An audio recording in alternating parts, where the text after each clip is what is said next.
मानव जीवन में दो ही मार्ग हैं, सुख और दुख, गरीबी अमीरी, जन्म मृत्यु, हानि लाभ, भलाई बुराई, पृथ्वी आकाश, ऊंच और नीच। इन दो पदों में ही इंसान भटक जाता है। किस कारण? क्योंकि वह सुख और स्वार्थ के कारण अपनी मार्ग को बिगाड़ करके अपने जीवन में विष घोर लेता है। आइए प्यारे प्रिय मेरे देशवासियों, सुंदर कथा के माध्यम से एक सुझाव और बड़ा महत्वपूर्ण है, सत्य की कहानी है। सत्य कथा को ग्रहण करके और आप अपने जीवन में अवश्य सुधार लाइए, क्योंकि कुछ चीज़ें ऐसी होती हैं जो दिखावा करने सी चीज़ों से हमारा कार्य नहीं चलता। एक मुनिराज अपनी रास्ता से निकले हुए चले जा रहे हैं और भगवान विष्णु के चिंतन में बड़े धूमधाम से अपने गुणगान करते जा रहे हैं। श्री कृष्ण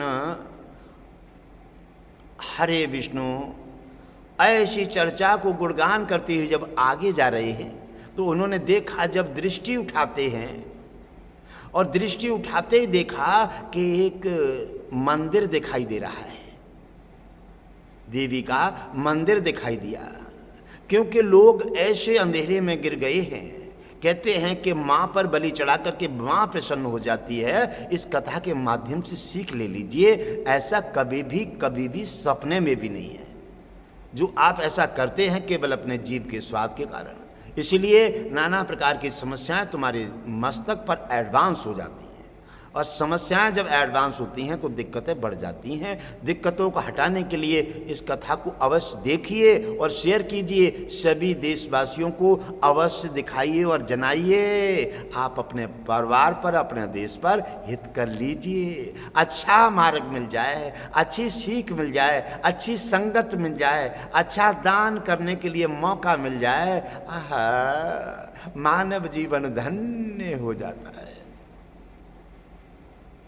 तो आइए, ओम विष्णु हरि घटघटवासी जी आपके मानव जीवन में बहुत ही रोचक कथा का आयोजन आपके समक्ष उतारने जा रहे हैं, और इसका माध्यम में अपने अंतरकण में, कंठ में उतारिए, उतार करके और आप अपना और अपने आने वाली युवा पीढ़ी के लिए भी सुझाव दे करके और सभी का आनंद मंगल कर दीजिए। मुनिराज ने देखा कि आगे एक मंदिर बना हुआ है देवी का, और लगभग 101 बकरे वहाँ लाइन से लगे हैं और उनकी पूजा हो रही है। मुनिराज ने कहा, ये पूजा क्यों हो रही है? यहाँ बाजार लगती है तो पूजा का कोई मतलब ही नहीं है।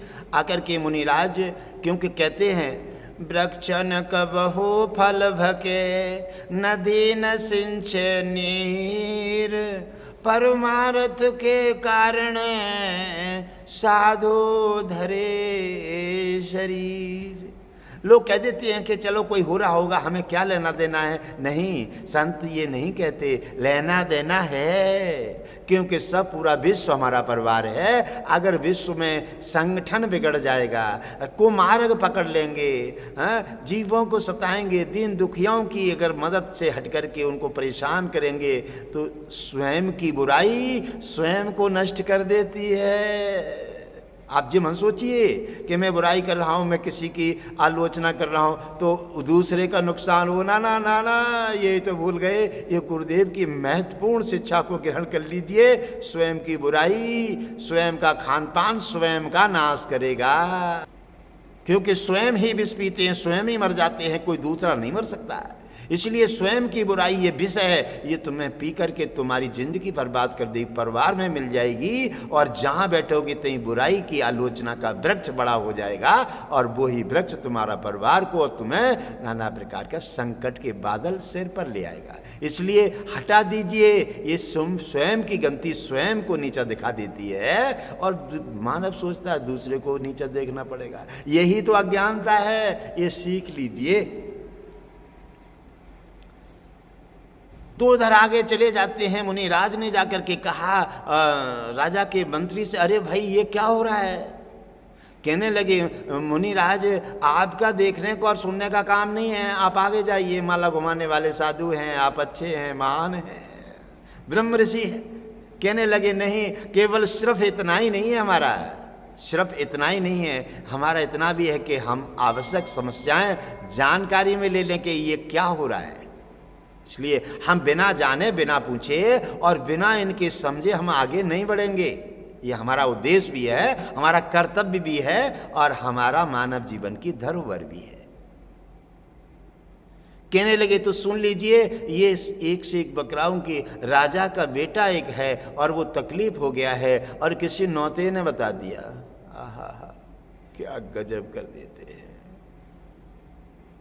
अपने जीवन के स्वाद और स्वार्थ के लिए ऐसी उल्टे रास्ते क्यों बता देते हो? ये तुम सोच रहे हो क्योंकि पल की खुशी के लिए पीने और खाने में खुशी, पल की जीवा के स्वाद की खुशी के लिए आप जीवन में कितना बड़ा जहर घोर देते हो। अपने भी और परिवार के में भी ये कथा से सीख ले लीजिए। मुनिराज ने कहा कि ये तुम क्या अनर्थ करने जा रहे हो? ये राजा अपने एक बेटा के लिए और एक से एक बकरों की बलि चढ़ाना चाहता है, ऐसा क्यों? मैं ऐसा नहीं होने दूंगा। मंत्री बोला, तुम कहां से आ गए? नहीं होने दूंगा। अरे यहां राजा का राज्य है, राजा का हुक्म चलता है, तुम कौन हो यहां? और तत्काल ही उनका मंत्री राजा का म्यान से तलवार खींच लेता है, क्योंकि देर नहीं लगती। जिसके पास बंदूक है, जिसके पास वांवल है, जिसके पास सत्ता बल है, वो तत्काल इस्तेमाल करता है। लेकिन समझ लो ये कोई बल भी तुम्हारी काम नहीं आएगा। जब संत का मस्तिष्क बिगड़ता है ना, तो चटाई समेट देता है, चटाई। भगवान भी थर्रा जाते हैं, देवता भी कुछ नहीं, सबको लाइन में लगा देते हैं और पहले तो हंसकर के समय टालते रहते हैं कि टल जाए तो अच्छा है, क्योंकि पूरा विश्व मेरा परिवार है और शिक्षा देना मेरा काम है, इनका कुछ नुकसान करना मेरा काम नहीं है। और इंसान सोचता है कि ये दब गए, ये कुछ इनके पास पावर नहीं है। ना ना ना, अज्ञान का डेरा अपने मस्तक पर बन डालिए। ये तो सोच लीजिए, जो व्यक्ति मुस्करा जाता है मान सुन करके, जो व्यक्ति मुस्करा जाता है कोई तुम्हारी निंदा सुन करके, तो समझ लीजिए वो भरपूर पिटारा उसका भंडार भरा हुआ है। वो तुम्हें तुम्हारी समस्या, तुम्हारी भूल के लिए तुम्हें एहसास दिलाना चाहता है, तुम्हारी भूल का तुम्हें दंड देना नहीं चाहता और तुम्हें सुझाव दे करके तुम्हें रास्ता तुम्हारी अच्छी बनाना चाहता है। इसलिए वो सोचता है कि ये अज्ञानवश कह रहा है, इसका कोई नुकसान न हो जाए, इसलिए संत जो है मुस्कुरा करके तुम्हारी इस समय को टाल देता है। धरतीवासी ये सोच लेते हैं कि ये दब गए और इनके पास कोई व्यवस्था नहीं है, यही तो अज्ञानता है। आगे कथा से सीख लीजिए। म्यान से तलवार खींचता है मंत्री और कहता है, ये जरा सा महात्मा और हमारे सामने हमारे राज्य में मंत्री को हुक्म दिखाते हो, अरे तुम कौन हो? एकदम तलवार को छोड़ता है, तैसे मंत्री की दोनों आंखें चली जाती हैं, दोनों आंखें फूट गई, आंखों की ज्योति चली जाती है। अब तो मंत्री इधर उधर घूमते फिरते, हलचल मच गया। बकरा की बलि चढ़ाने की जगह पर स्वयं की आंखों की बलि चढ़ गई। अपराध करने वाले का स्वयं यही दंड होना चाहिए। अब ये व्यवस्था आगे बढ़ती है। उन्होंने देखा कि अब क्या हो, तो उनको जाकर के राजा को सूचना देना चाहिए। अब वह दौड़ते जाते हैं, उन्हें पकड़ के ले जाते हैं, राजा के पास पहुंचे। राजा के सामने रोते रोते गए। राजा ने क्या क्या हुआ? कहने लगे, राजन कोई एक महात्मा आ गए हैं। फिर क्या हुआ? महात्मा से क्या डर रहे हो? अरे महात्मा आ गए, उन्होंने देखो मंत्री ने उन्होंने कुछ कहा आपके लिए, यानी बलि चढ़ाने पर उन्होंने बिगन डाला कि मैं नहीं चढ़ने दूंगा। मंत्री ने तुम्हारी आज्ञा का पालन करने के लिए तलवार खींच ली म्यान से, और जैसे तलवार उन पर छोड़ते हैं तो राजा मंत्री की दोनों आंखों की ज्योति चली गई है। ये अंधे हो गए महाराज।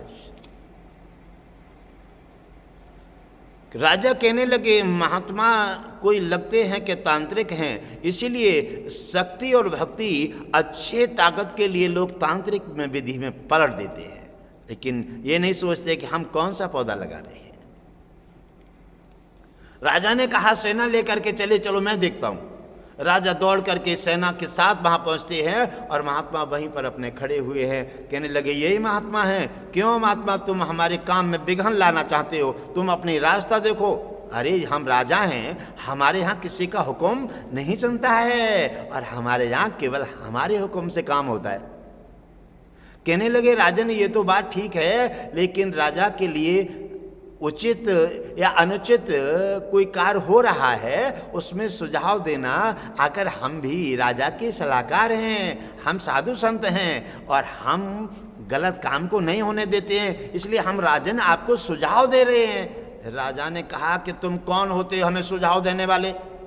हमारे सुझाव का पालन कीजिए। मुनिराज कहने लगे, राजन आप अपने को संभाल लीजिए और नहीं क्रोध करने से तुम्हारा ही ब्लड जलेगा और तुम्हारा ही नुकसान हो जाएगा। राजा ने कहा कि आज मंत्री पर मेरे पर वार कर दिया है और मेरे पर भी धमकी में देना चाहते हो। और राजा ने जैसे म्यान पर अपना हाथ डाला, तैसे ही राजा की एक आंख की ज्योति चली गई। संत जी ने उन्हें भी मैसेज दे दिया कि हे राजन, जो तुम करना चाहते हो और सोच रहे हो वो नहीं है। तुम सोच रहे हो कि सब कुछ हमारे हाथ में है लेकिन सो नहीं है। आप सोच लीजिए, साधु और गुरु और ब्राह्मण तो सर्वशक्ति के भंडार हैं, क्योंकि इनकी आज्ञा से भगवान विष्णु भी दुनिया बनाने वाले इनकी आज्ञा का पालन कर देते हैं ऐसे हैं भगवान विष्णु और लक्ष्मी। राजा कहने लगा, चक्कर में पड़ गया, कहने लगा मंत्री की तो रोशनी दोनों की चली गई और मेरी भी एक की चली गई। यहां पर ऐसे अब क्रोध में काम नहीं चलेगा, ये कोई शक्तिशाली संत लगते हैं। और जाकर के और गुरुदेव के सामने अपना मुकुट रख दिया, उन्होंने प्रणाम किए और कहने लगे, हे मुनिराज हमें सद्मार्ग प्रदान कीजिए। हम लगता है कि हम अज्ञान मार्ग में भटक गए हैं, हम कुछ अनुचित कार्य करने जा रहे हैं, इसलिए आपने हमें आकर के सुझाव दिए हैं। हम आपके बड़े ऋणी एहसान बंद हैं। हे मुनिराज गुरुदेव सद्मार्ग प्रदान कीजिए और हमारा कल्याण कर दीजिए। मुनिराज प्रसन्नचित्त हुए और कहने लगे, हे राजन, पहली बार आपने उचित न्याय और उचित विचार किए हैं। उचित विचारों में हमारा समर्थन है। और हे राजन, हम पूछना चाहते हैं, जो एक से एक बकरा जो खड़े हैं, ये क्या कारण है, इनकी पूजा कैसी हो रही है? तो कहने लगे, मुनिराज मेरा एक ही बेटा है और बेटा मेरा तकलीफ हो गया है और उससे कोई भी औषधि काम नहीं कर रही है। फिर तो किसी नौते के पास हम जब गए तो नौते ने बताया कि आप एक से एक बकरा की चंडी देवी पर यदि बलि चढ़ा देते हैं तो आपका बेटा ठीक हो जाएगा। तो हे मुनिराज, अज्ञान ने मुझे कोई सुझाव दिया और अज्ञानवश मैंने कोई विचार नहीं किया और मैंने उसकी बात पर निर्णय ले लिया। क्योंकि अज्ञान की बात पर सुनकर के निर्णय लेगा वो भी अज्ञान होगा, क्योंकि अज्ञान में प्रकाश नहीं है। अज्ञान में प्रकाश नहीं है और प्रकाश नहीं है तो अंधेरा है, अंधेरे में तुमको जान नहीं सकते। तो हे गुरुदेव, आप तो ज्ञान रूपी प्रकाश हैं और मुझे प्रकाश में ला करके मेरा कल्याण कर दीजिए। आज आप इतना बड़ा अनर्थ करने जा रहे हैं। आप अपने एक बेटा की जीवन बचाने के लिए और आप एक से एक बकरा की बलि चढ़ा रहे हैं। आप राजा काय के हैं? राजा अपने स्वार्थवश अगर कोई निर्णय ले ले, राजा अपने स्वार्थवश सत्ता का अगर कोई धमकी दे करके किसी को कष्ट देने लगे, राजा कोई अपने स्वार्थ के लिए काम करने लगे, राजा केवल अपने परिवार के लिए जीने लगे, उस राजा का राज्य का समाप्तिकरण हो जाता है। क्योंकि भगवान विष्णु कहते हैं कि वो राजा नहीं है, वो अन्यायी है, और अन्यायी राजा को मैं कुर्सी पर बैठने का अधिकार नहीं देता। क्योंकि राजा के लिए समस्त पूरा विश्व ही, पूरा कुटुंब ही उसका परिवार है। सबको समान व्यवहार रखे, जो गलती हो देख करे, अपना हो चाहे गैर हो, उसे सुझाव दे करके और पहले मार्ग पर लाए। अगर वो न समझे तो उसे दंड दे करके और उसे संवारने का कार्य करे। इससे कहते हैं राजा। मुनिराज के जाकर के पैर पकड़ लिए और कहा, गुरुदेव आपने तो हमारा जो अज्ञान का पर्दा हटा करके और ज्ञान में प्रकाश कर दिया है। हे गुरुदेव, इसीलिए कहते हैं गुरु एक ज्ञान है, लेकिन परंतु एक अज्ञान अंधेरा है। अंधेरे में व्यक्ति कहाँ तक गिरेगा, कहाँ तक जाएगा, इससे कुछ नहीं मिल पाएगा। और गुरुदेव की बात समझ करके ये गुरु एक ज्ञान एक प्रकाश है, और प्रकाश में जब आ जाते हैं तो अज्ञान से हट करके ज्ञान में पहुंचते हैं। धर्म दान सेवा और पुण्य अपने को समझ लेते हैं और अपने ज्ञान ज्योति जला करके और अपने में प्रकाशित करके कल्याण कर लेते। कहने लगे, हे राजन, ये इस बेटा के बचाने के व्यवस्था में मैंने ये एक से एक बकराओं की बलि चढ़ाने का निश्चय किया है। तो मुनिराज ने कहा, हे राजन, आपने ये अनीति का पग चुन लिया है। ये अनीति का पग है, ये अपराध है, ये पाप है, ये नाना प्रकार के राजा के धर्म में विरोध हैं, ये विरोध में है। इसीलिए ये ही ऐसी नीति, ऐसा मार्ग तुम्हारा और तुम्हारे समाज का पतन कर देगा। इसलिए हे राजन, अब मैं जो सुझाव देता हूं उसका ध्यान रखिए और उसके सुझाव में आकर के सभी अपना और जनता का और सभी समाज और देश और सनातन का कल्याण कर लीजिए। क्योंकि राजा महान होता है, राजा धर्मात्मा होता है, राजा एक पूरी प्रजा का भगवान होता है। इसलिए राजा की जनता सीख लेती है। इसलिए राजा अच्छा होना चाहिए, अच्छा धार्मिक, अच्छा खान पान, शुद्ध शाकाहारी और हमेशा अच्छा न्याय करने वाला जब राजा होता है, मुखिया होता है, वैसा ही परिवार और समाज होते चले जाते हैं तो हमारा देश, पूरा विश्व सनातन और हमेशा सतयुग में आकर के और उसका कल्याण हो जाता है। हर युग में सतयुग रहता है। इतना सुनकर के और वो सभी बकरे खड़े हुए हैं, उन्हीं में से एक बकरा बड़ी जोर से हंसा। 101 बकरे जो खड़े हैं जिनकी पूजा हो रही थी बलि के लिए, उनमें से एक बकरा बड़ी जोर से हंसा और बड़ी जोर से हंसता है। तो कहने लगे, अब राजा बड़े चक्कर में कि ये देखो मुनिराज ने मुझे सुझाव दिए हैं और बकरा भी जहाँ हंसने लगे, ये तो मैं बड़ा अचंबा देख रहा हूँ, अचंबा देख रहा हूँ। और बकरा भी हंस रहे हैं और राजन धीरे धीरे उस बकरे के पास पहुँच जाते हैं और कहने लगे, भैया तुम्हारे हंसने का कारण मैं नहीं समझ पा रहा हूँ, इससे मेरे से कोई विशेष अपराध हो रहा है और आप बड़े प्रसन्नचित्त हो रहे हैं, बड़े हंस रहे हैं, क्योंकि आप कटने वाली भी बलि भी चढ़ेगी और फिर भी आप हंस रहे हैं। तो बकरा कहने लगा, हाँ अज्ञान, मैं इसलिए तो हंस रहा हूँ कि जो मैंने अकेले पाप किए हैं, मैंने भी अपराध कर दिया था। अरे मैं भी अगले समय में राजा था। बकरा कहने लगा कि मैं भी राजा था, तुम्हारे जैसा अहंकार मेरे को भी था और अपनी सेना को लेकर के मैं शिकार खेलने जा रहा था जंगल में। आगे देखा कि एक बकरा काटने वाला बकर कसा वहां बैठा हुआ है और काफी भीड़ लगी है, भीड़ लगी है। और भीड़ लगे पर जाकर देखा मैंने तो रास्ता बंद है। मैंने कहा, क्या कारण है यहाँ, कहने लगे राजन ये हम सब लोग ये लेने के लिए हैं, ये काट नहीं रहे। तो मैंने जा कर के उन्हें हुक्म दे दिया कि ऐसे काटो जल्दी और सबको दे दो, सब अपने कामकाज से लगे।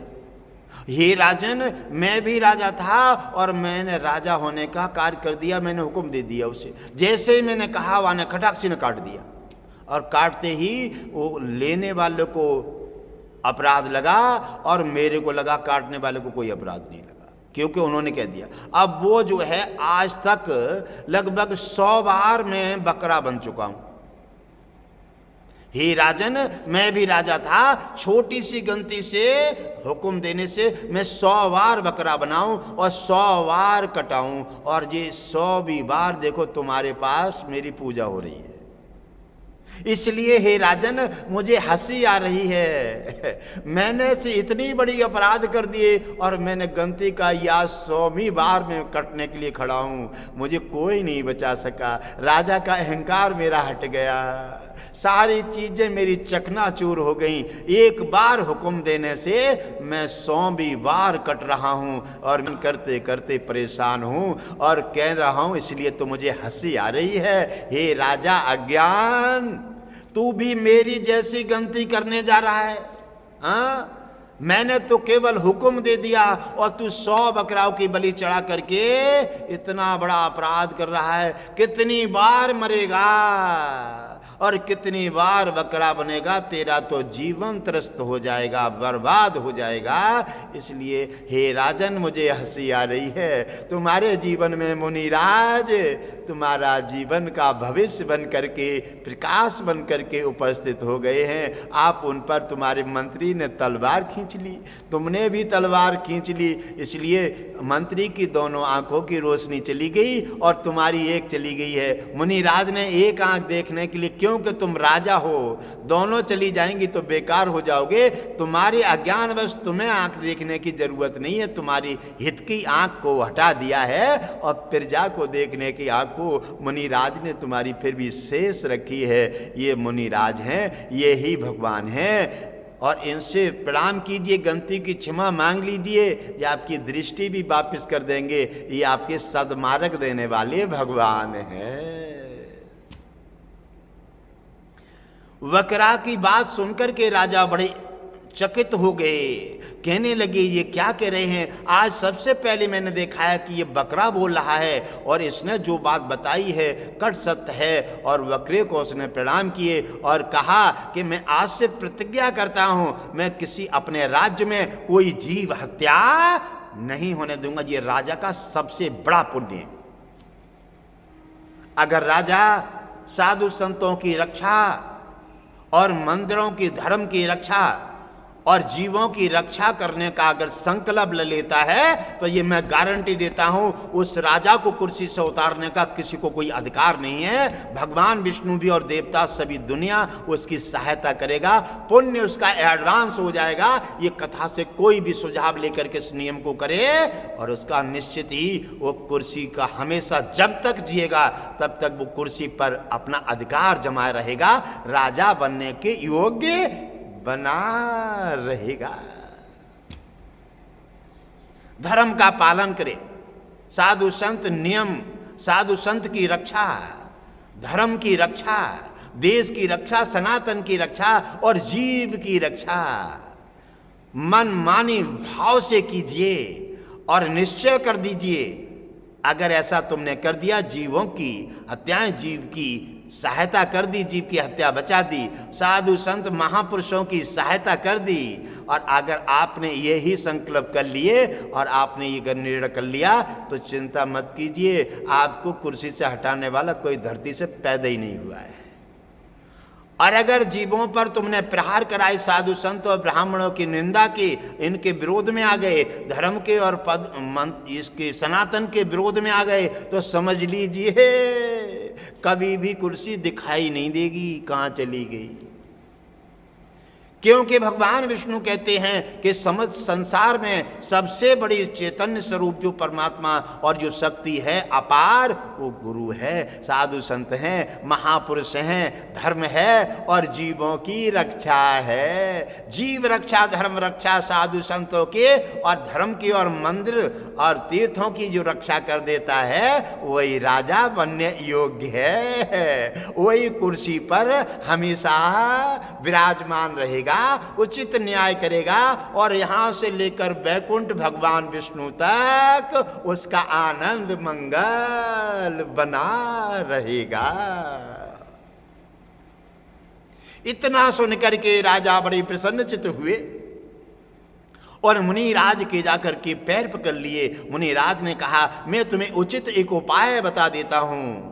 आपने गलत व्यक्ति से राह लेकर के और गलत चुनाव कर लेते हैं, ऐसे धरती पर नाना प्रकार की बलि चढ़ाते हैं अपने परिवार को सुझाव देने के लिए, हवा बाधाओं को हटाने के लिए, लेकिन वो गलत व्यक्ति हैं, गलत सुझाव दे देते हैं और गलत व्यक्ति का सुझाव स्वीकार करके वो अपने परिवार को मिटाने का ही निर्णय कर लेते हैं। न कोई सुकून मिल सकता है, अपराध से कभी भी सुकून नहीं मिल सकता। किसी को सताओगे और सोच रहे हो कि हम शांति मिल जाए, कैसे मिल सकती है, हैं? एक तरफ आग लगा रहे हो और कह रहे हो हमारा घर परिवार हरा भरा बना रहे, बताओ ये तो अज्ञानता है तुम्हारी।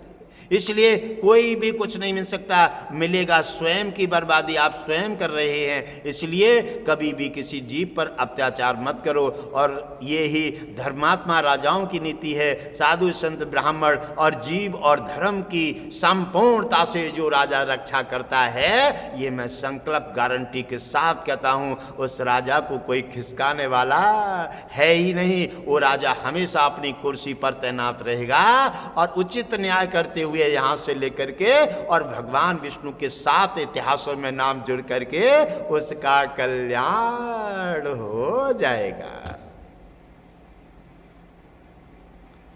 जाकर के कहने लगे, हे राजन, अब तुम इन बकराओं की बलि। राजा ने कहा कि मैं कभी भी अपने राज्य में किसी जीव की हत्या, साधु संतों की निंदा और कभी भी धर्म की निंदा ये नहीं होने दूंगा। ये मेरा संकल्प है। ये मैं आज से आदेश देता हूं कि कोई भी कहीं पर जीव हत्या नहीं होगी। कहीं कोई साधु संत, धर्म और मंदिर और तीर्थों में कोई भी किसी प्रकार जीव हत्या नहीं करेगा, अपराध नहीं होगा। ये मेरा निर्णय है। और हे गुरुदेव, मैं संकल्प करता हूं कि मैं साधु संत, धर्म और जीवों की रक्षा में हमेशा तुम्हारे चरणों में संकल्प लेता हूं कि समर्पित रहूंगा। कितना भी बड़ा संकट आ जाए, मैं कभी भी किसी प्रकार से इन धर्म से, साधु संत और ब्राह्मणों की रक्षा और धर्म की जीवों की रक्षा से मुख नहीं मोड़ूंगा। चाहे मेरा कुछ भी हो, आपकी कृपा बनी रहे और मेरा कल्याण होगा। मुनिराज प्रसन्नचित होकर के राजा को उठाकर हृदय से लगाया और जैसे ही हाथ फिराया, राजा की आंख की रोशनी वापस आ जाती है। ये है साधु संतों का चमत्कार। उधर राजा ने कहा कि हे मंत्री के मुनिराज से क्षमा मांग लीजिए। जैसे राजा ने भी, मंत्री ने प्रणाम किए मुनिराज को और तैसे मंत्री की भी रोशनी, अहंकार हटता है और तैसे ही रोशनी उनकी भी वापस आ जाती है। ऐसे ही मंत्री ने संकल्प किए कि जो भी हमने निंदा आपकी की है और जो भी हम गलत मार्ग में गलत लोगों का सहयोग कर रहे थे, तब हमें दंड मिला और आपने हमें दंड दे करके हमारी आंखें खोल दी हैं, हमें अज्ञान से ज्ञान में ले आए हैं। हे मुनिराज, आपको कोट कोट प्रणाम। ऐसे करके हम आपकी आदेश आज्ञा का हमेशा पालन करेंगे और आपने हमारा कल्याण कर दिया है। मंत्री ने भी क्षमा मांगी, राजा ने भी क्षमा मांगे और उसी समय गुरुदेव ने कहा, हे राजन, अब आप सद्मार्ग का उपाय समझ लीजिए। आपका बेटा भी ठीक होगा और अपराध भी नहीं होगा। उसी समय राजा ने संकल्प कर दिए कि मैं कभी किसी जीव की हत्या, पूरे जहां तक मेरा देश हो, समाज होगा, जहाँ तक मेरा राज्य होगा, तहाँ तक कोई जीव हत्या नहीं होगी, कोई भी साधु संत ब्राह्मण की निंदा नहीं करेगा, कोई धर्म और मंदिर की निंदा, मंदिर पर कोई भी और धर्म पर और हमारे तीर्थों को उंगली नहीं उठाएगा। ये मैं समर्पित भाव से कहता हूँ संकल्प के साथ कि जब तक जीऊंगा तब तक इन नियमों का पालन करूंगा। हे गुरुदेव, आपके चरणों में सौगंध खाता हूं कि मैं कभी भी साधु संत ब्राह्मण और धर्म और जीवों की कभी भी इन पर कोई भी प्रहार न करूंगा और न होने दूंगा।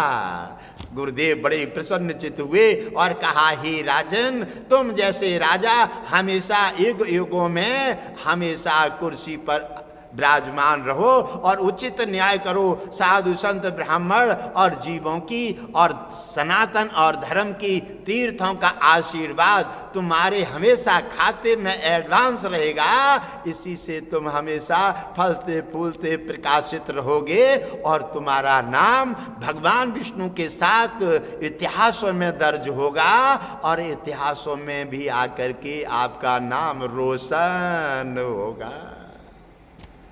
गुरुदेव के प्रणाम किए राजा ने। हे गुरुदेव, इसीलिए कहते हैं कि लेकिन परंतु एक अज्ञान है और ज्ञान एक प्रकाश है, क्योंकि अज्ञान में व्यक्ति क्या क्या कहता रहता है, क्या क्या सोचता रहता है, इसलिए व्यक्ति मानव जीवन में अनेकों प्रकार के भोग भोगता है, क्योंकि गरीबी और कष्ट नाना प्रकार के उल्टा चुनाव कर लेता है। ऐसे टुटका टंबर और न जीवों पर प्रहार करके और अपना कल्याण चाहता है। कर को कर्म हो कल्याणा, का प्रभु ऐसा मूर्ख जाना। भगवान विष्णु कह रहे हैं लक्ष्मी से, हे लक्ष्मी, गुरुदेव तो धरती पर गुणों की खान है। अगर गुरुदेव और साधु संत महापुरुष घट घटवासी जैसे धरती पर अगर महापुरुष नहीं होते तो दुनिया का क्या होता। लक्ष्मी कह रही हैं कि हे नाथ, ये तो कल्याणकारी है, तभी तो तुमने साधु संत महापुरुषों को ही गुरु पूर्णिमा में और दोनों ने हम तुमने समर्पित उनकी गुरु दक्षिणा में कर दिया है।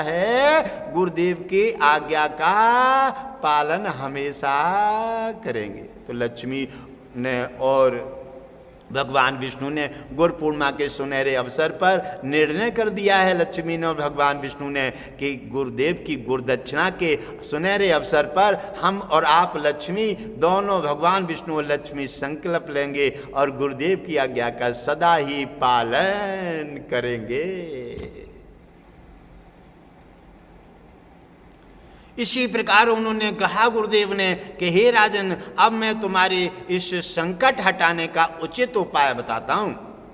आप जो है 11 दिन का सत्संग का आयोजन कराइए, अच्छे संत अच्छे ब्राह्मण को बुलाकर लाइए, क्योंकि कुर्सी सिंहासन का जो बैठने का अधिकार है वो केवल ब्राह्मण का है, गुटखा खाने वालों का नहीं, शराब पीने वालों का नहीं, और दुनिया भर के पैसा पैदा करने के लिए ये व्यवसाय नहीं है, ये पेट भरने के लिए नहीं है। ये भगवान विष्णु का एक स्थान, ब्राह्मण का ये व्यास गद्दी है, जिन व्यास ने बड़े बड़े संकटों को हटाया और आज दुनिया में इन लोगों ने अपना पेट भरने के लिए व्यवसाय बना लिया है, व्यवसाय बना लिया है। जो देखता है वही ये ब्राह्मण की व्यास गद्दी ब्राह्मण की है, इस पर किसी का अधिकार नहीं है। भगवान विष्णु कह रहे हैं लक्ष्मी से,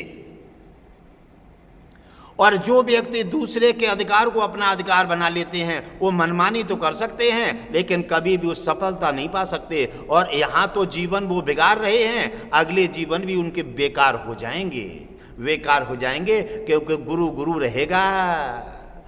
गुरु का अधिकार कोई नहीं ले सकता, कि गुरु चैतन्य स्वरूप परमात्मा हमेशा संसार में विकासित है। गुरु ज्ञान एक अज्ञान से हटाने के लिए प्रकाश है, इसलिए गुरु हर कोई नहीं बन सकता।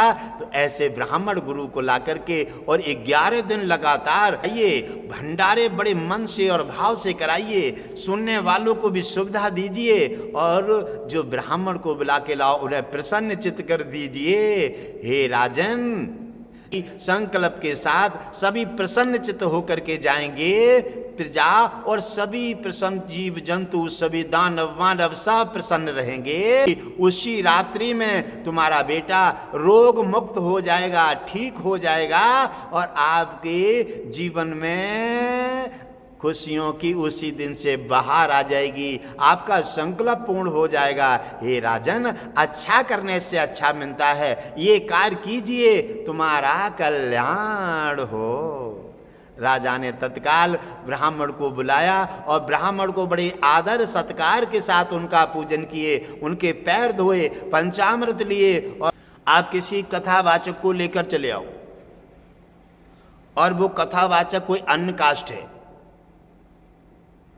और वो गुटखा भी खा लेते हैं, आपरे शराब भी पी लेते हैं, आपरे तो जीव जंतु को भी ले लेते हैं, लहसुन प्याज खा करके मंच पर बैठते हैं। अब आप बताइए, अब आपने, तुम बन गए उनके यजमान, अब उनके जाकर के मंच पर जाएंगे तो उनके पैर धोगे, पैर धो करके छिड़कोगे, उनका पंचामृत लोगे, तुम्हारा क्या होगा और उनका भी क्या होगा। समझ लो मिटने का समय आ गया।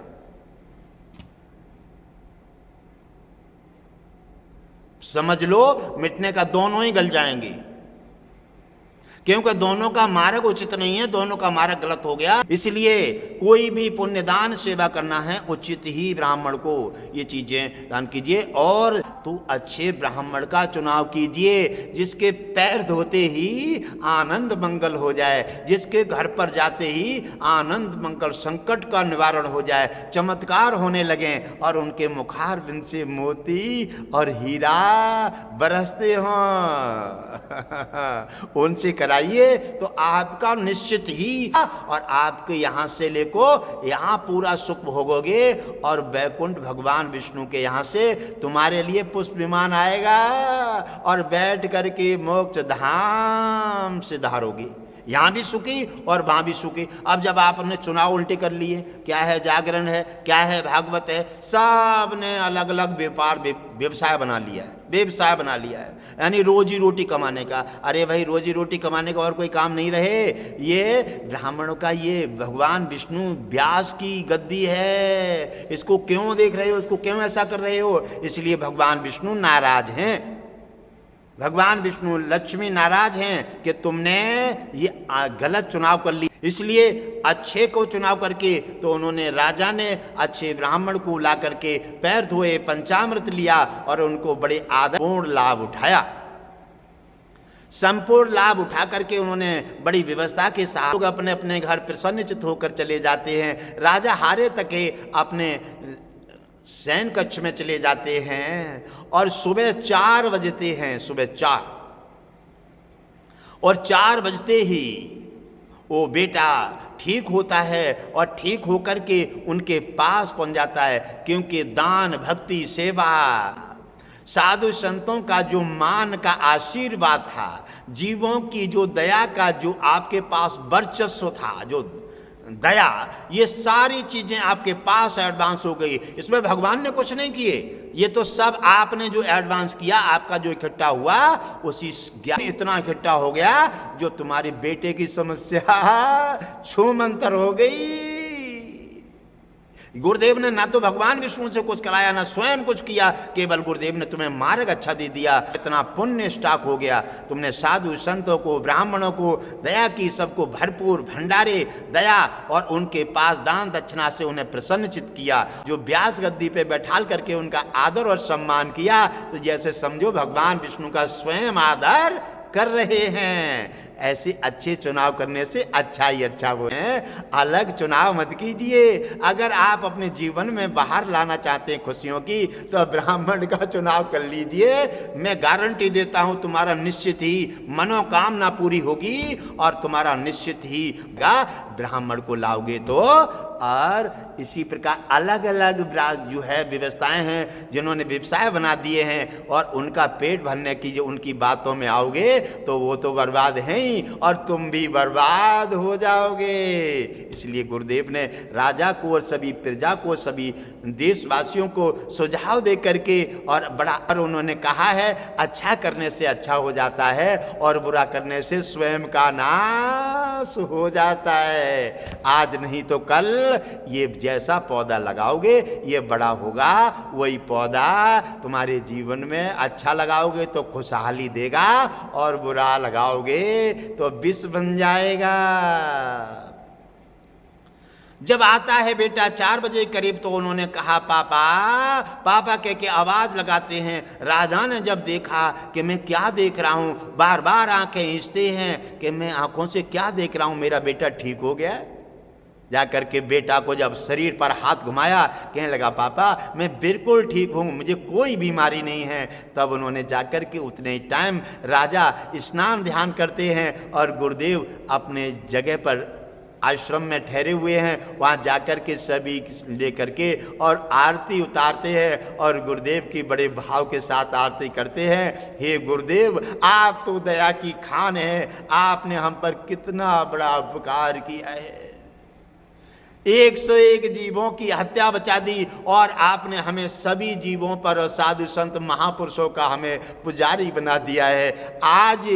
तो उन्होंने गुरुदेव ने कहा हे राजन मैंने कुछ नहीं दिया है तुम्हें, ना राजा ना भगवान ने कुछ दिया है तुम्हें, ये किसी का कोई एहसान नहीं है, केवल मैंने आपको सदमार्ग दिया है। और सदमार्ग ने इतना आपके सामने इतना दान भक्ति और इतना आपको शक्तिशाली बना दिया है, इतना दान दया भंडारा, जीवों की जो दया है और साधु संत ब्राह्मणों की, और जिस अच्छे ब्राह्मण को ला करके तुमने, इतना पुण्य एडवांस हो गया है तुम्हारे पास।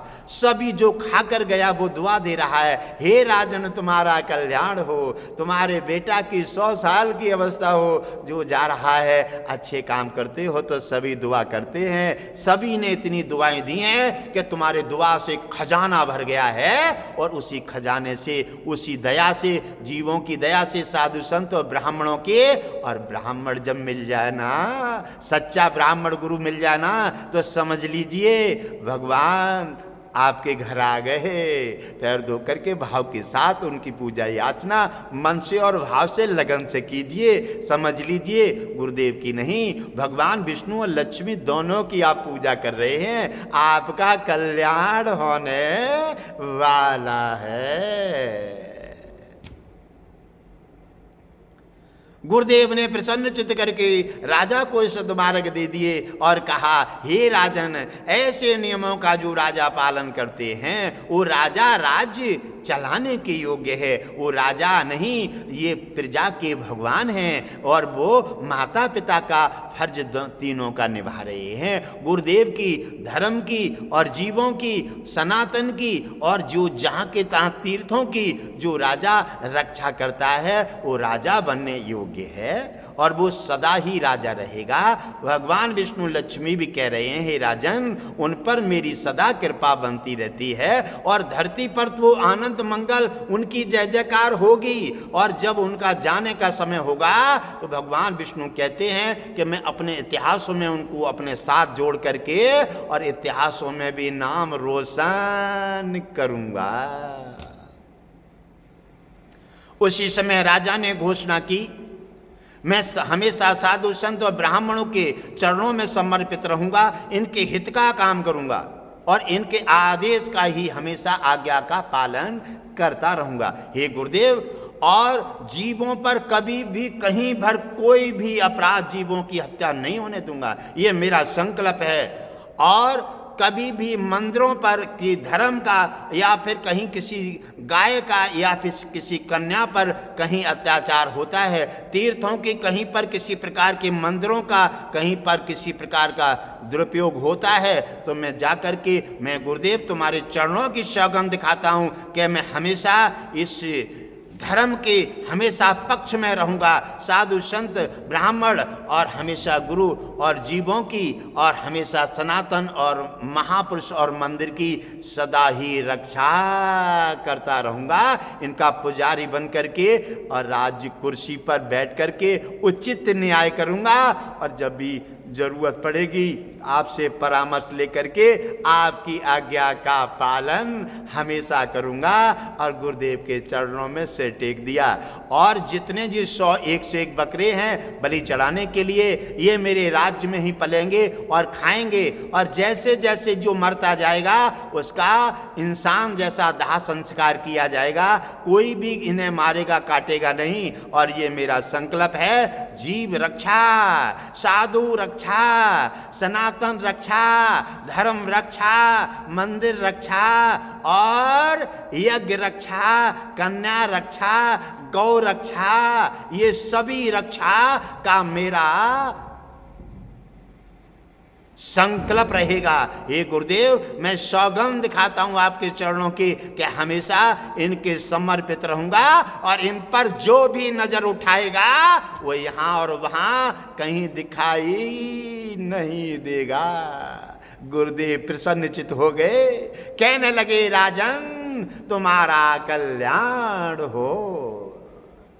हे राजन, आप सदा ही भगवान विष्णु के लाडले रहें और साधु संत महापुरुषों का आदर करते रहें, जीवों की रक्षा करें, तुम्हारा कल्याण हो। ऐसे मुनिराज उनका कल्याण करके आगे बढ़ जाते हैं। बेटा भी उनको ठीक हो गया और उन्हें कितना अच्छा मार्ग मिल गया, उनके राज्य में जय जयकार होने लगी, खुशियों साधु संत ब्राह्मणों का आदर होने लगा। शेर और बकरी एक घाट पानी पीने लगे, क्योंकि अत्याचार सब खत्म हो गया। ऐसा राज्य, ऐसे राजा, ऐसा धर्म, ऐसे ब्राह्मण, ऐसे कथावाचक ब्राह्मण ही होना चाहिए। और जो लोग अन्य अन्य जगह से अपना मनोरंजन कराते हैं, उन्हें ना यहाँ कुछ मिलता है ना वहाँ कुछ मिलता है, वो सब तरह से उनका विफल हो जाता है, उनका जितना समय बेकार हो गया।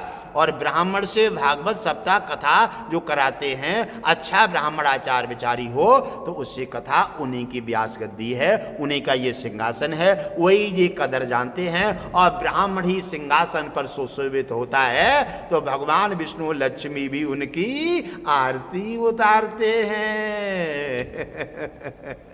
ब्राह्मण गुणों की खान है, इनको समझ लीजिए। जिन ब्राह्मण और साधु संत महापुरुषों की रक्षा और सहायता, गायकी और कन्या की और धर्म सनातन की रक्षा सहायता करने के लिए भगवान विष्णु भी धरती पर बार बार अवतार लेते हैं। इन साधु संतों और ब्राह्मणों के पैर धोकर पंचामृत लेकर के भगवान विष्णु ने तो वही तो कहा है, जिस समय लक्ष्मी ने ब्राह्मण को श्राप दे दिए तो लक्ष्मी बड़ी चकित हो गई, कहने लगी, ऐसा क्या है इन ब्राह्मण के पास जो भगवान विष्णु ने मुझे छोड़ दिए और ब्राह्मण के पास चले गए। तो इसमें मुझे कोई जानकारी नहीं मिल पा रही है। और जब ब्राह्मण के हृदय मस्तक में भगवान विष्णु ने निवास ले लिए तो भगवान विष्णु जब आगे चल देते हैं ब्राह्मण भगवान विष्णु को लेकर के, तो लक्ष्मी जी आंखों में आंसू भरे खड़ी हैं, कहने लगे, हम तो कितों के ना रहे, ना तो पति के रहे और ना फिर ब्राह्मण के रहे। ब्राह्मण की निंदा और श्राप देने वाला कभी यहाँ और वहाँ कभी सुखी नहीं रहता। ब्राह्मण को सताने वाला, गुरु की निंदा करने वाला हमेशा एक एक पैसे को तबाह हो जाता है। भगवान विष्णु लक्ष्मी कहते हैं कि ऐसे भगवान विष्णु और गुरु और ब्राह्मण की निंदा करने वाले के मैं घर न जाती हूँ और न कभी उन्हें सुख और शांति मिलती है। वो भगवान विष्णु लक्ष्मी की कृपा के पात्र कभी नहीं हो सकते, और बिना भगवान विष्णु लक्ष्मी की कृपा के कोई भी परिवार में खुशहाली नहीं हो सकती। तो उधर उन्होंने कहा, ब्राह्मण जा रहे हैं और लक्ष्मी जी आंखों में आंसू भरी हैं। ब्राह्मण ने कहा, अरे ये तो मैं कर नहीं सकता। हे लक्ष्मी, हमारे सामने कोई देवी आंखों में आंसू भरी खड़ी हो और हम चले जाएं, ये तो हमारे इतिहासों में, वेदों में और ये हमारे कर्म कर्तव्य में नहीं है, ये हमारे ब्राह्मण के भाव में नहीं है। हे लक्ष्मी, बताइए हम आपकी क्या सहायता कर सकते हैं। हे लक्ष्मी, मैं जानता हूं कि तुम परेशान हो, सोच रही हो कि हम पति से भी अलग हो गए, ये ब्राह्मण के हृदय मस्तक में चले गए, हमने ब्राह्मण को इनके पीछे श्राप दे दिए। ऐसा क्या है ब्राह्मण के पास जो भगवान विष्णु मुझे छोड़ करके और ब्राह्मण को अपना लिए। तो उन्होंने कहा, हे लक्ष्मी, आप बड़ी परेशान हैं और चलो तुमने मुझे श्राप दे दिए हैं, कोई बात नहीं, इससे मुझे कोई गिल्ला शिकवा नहीं है, लेकिन आप रो रही हैं, इससे मुझे बड़ा कष्ट है। हे लक्ष्मी, अब मेरे पास केवल चरण बचे हैं। हृदय मस्तक भगवान विष्णु ने ले लिए हैं और चरण बचे हैं। आप अगर इनमें रहना चाहें तो मैं अनुमति देता हूँ, आप मेरे चरणों में सदा रह करके अपने भगवान विष्णु के पास भी बनी रहेंगी और आपका भी उद्धार हो जाएगा। लक्ष्मी ने सोचा और जब ब्राह्मण की ओर देखा, ओहो, ये है ब्राह्मण की दिव्य दृष्टि और ब्राह्मण की ये ज्योति, एक ये दया की खान। इसलिए भगवान विष्णु ने मेरे को छोड़ दिया और ब्राह्मण को अपना लिया। ये आज ये मुझे देखने को मिल रही है। मैंने ब्राह्मण का निंदा की और उन्हें श्राप दे दिया। आज ब्राह्मण ने फिर भी वो बात छोड़ करके और मुझे चरणों में रहने के लिए आश्रय दे दिया। ये है, इसलिए भगवान विष्णु ने मुझे छोड़ दिया और ब्राह्मण को हृदय मस्तक में धारण कर लिया। ये है ब्राह्मण दया की खान, ये है ब्राह्मण तेज, ये है ब्राह्मण प्रकाश, ये है ब्राह्मण के पास दिव्य धरोहर, सागर जैसा अथाह ज्ञान।